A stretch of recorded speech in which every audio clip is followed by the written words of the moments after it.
it's good to just always keep those lines of communication flowing and advertising for positions that you think you might want to fill in the near future. The Small Business Rundown is the official podcast of the National Federation of Independent Business, the member-driven voice of small business. NFIB and our members advocate to keep America's small businesses strong and independent in Washington, D.C., all 50 states, and the nation's courts. Welcome to the Small Business Rundown, a biweekly podcast with information on independent businesses' victories and challenges in Washington, D.C. and state capitals. I'm your host, Adam Temple, Senior Vice President of Advocacy at NFIB. Joining me today to discuss hiring and retaining qualified workers are Beth Milito, Vice President and Executive Director of the NFIB Small Business Legal Center, and Holly Wade, Executive Director of the NFIB Research Center. Beth and Holly, thanks for joining me. Thanks for having us, Adam. Thanks for having us. Holly, can you give us some background on what the labor market looks like today and what you're hearing from small business owners trying to hire? Well, it's a complicated picture these days.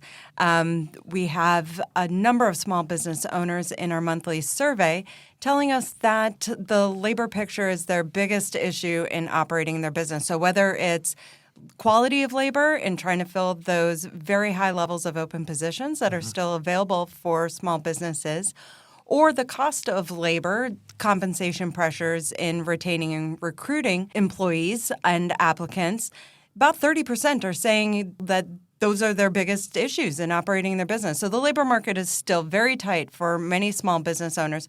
We've seen this picture for the past number of years, but it has continued, and this is the current state that we're looking at. And Beth, the Legal Center hears from small businesses across the country every day. How does the data and what Holly just talked about line up with what members are telling us?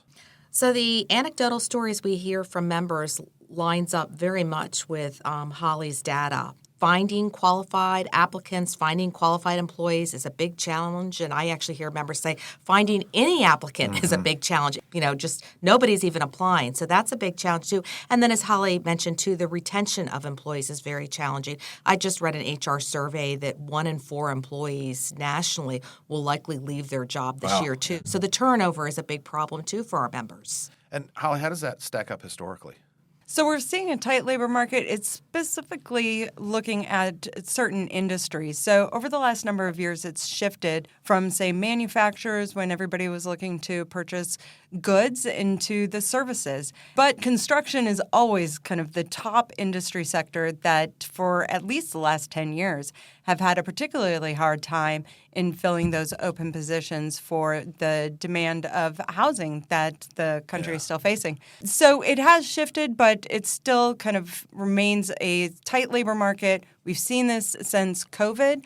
Actually, we've seen this even pre-COVID. So since about 2017, this is where we've seen this, real crunch for small business owners trying to retain and recruit employees. Beth, from what you are hearing, what are the biggest challenges for small businesses when it comes to competing with their larger competitors on this issue?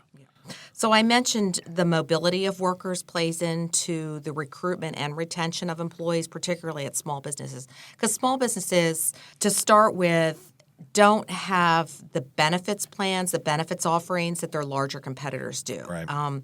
And the salary range may not be the same as some of the larger companies too. So those two things combined. But, I also talk about and hear from members too that it's not just about the money. So it's also, and we'll get into this a little bit more as to why, employees stay at a workplace. And there are great things small businesses can do. But I know I hear a little bit of frustration from our members too. It's like we're a smaller workplace, so we're not going to have necessarily the same advancement opportunities. So all that plays into, again, the recruitment and retention challenges that small businesses face. Yeah.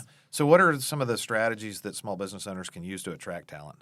I think the most important thing a small business can do is be marketing all the time for employees. So in their marketing strategy, it's not just about getting new customers. It's about also attracting new employees too. So we had a webinar in September and we talked about how the importance of, if you have social media, using that, whether it's TikTok or Instagram or a YouTube video too, because it's about, putting your best foot forward on your business, shining the light on your business, rather, in your community, not just attracting customers, but also attracting potential employees and making it seemed like a cool place to come and work. Yeah.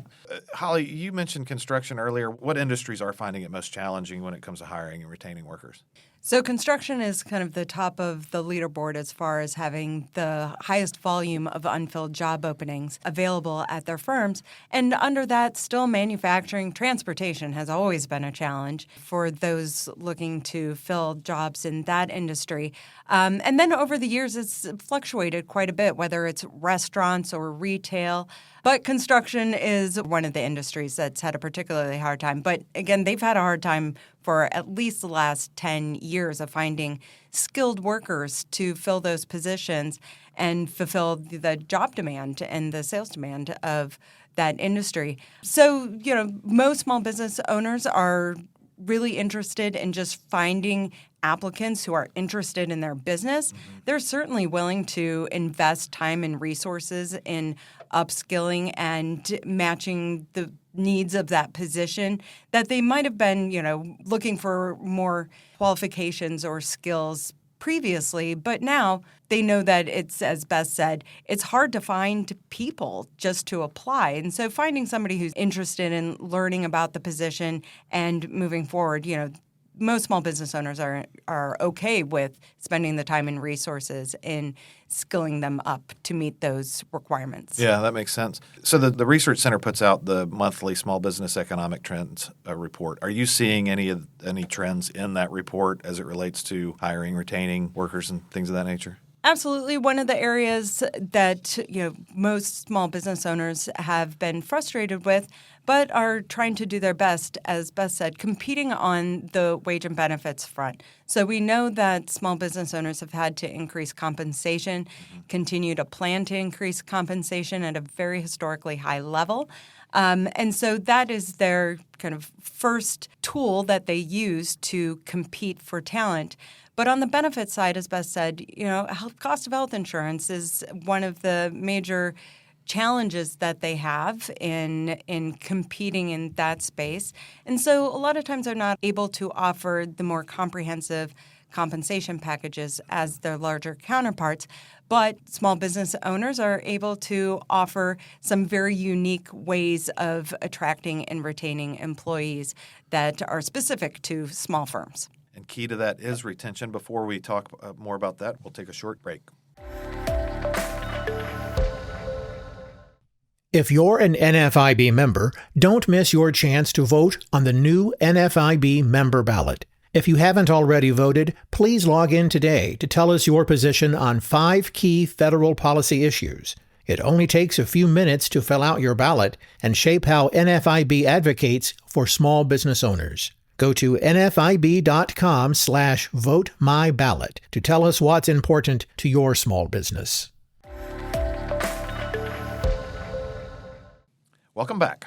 Beth, we've covered how employers can improve their chances of attracting talent, but equally important is obviously retaining those employees.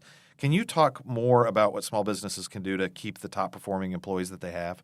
Yes, absolutely. And this is where small businesses have an advantage in some ways. While they may not be able to offer, Cadillac benefits plans or health insurance or this retirement plan, they can offer other things that are unique to small businesses, as Holly said. And flexibility is the number one. Also, modifying their paid time off policies or time off policies can be a big factor in why employees might want to stay at a business.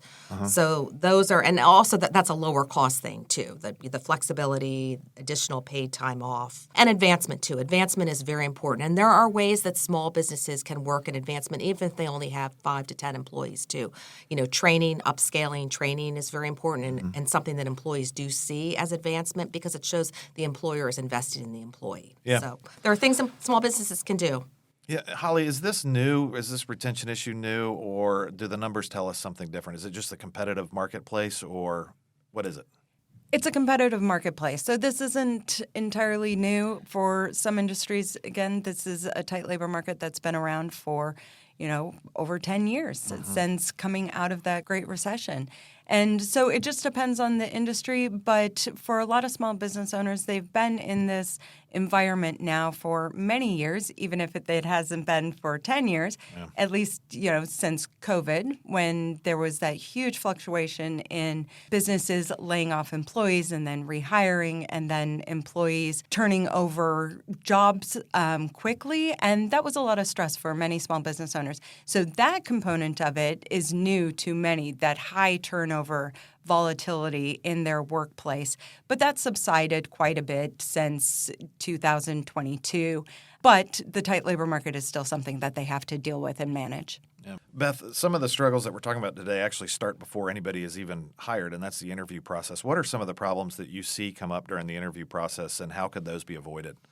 And that's really important because it's critical to make sure that the individual who you ultimately hire is the right fit. Right. I mean, you want it to be a two-way street too. So you want them to be working for you, and you want them to have maybe not all the knowledge and skills that you need in your business, but you want them to be trainable for, and good attitude. Attitude is so important. I hear that from business owners all the time too. So I think making sure that, if at all possible, having a team interview the individual, maybe not just the business owner and not just the manager, but having, a few others, if possible, meet with the applicant. That can be very important in making sure it's a good fit too. And if at all possible too, if there's time, check references too. Sure. Yeah. Makes sense.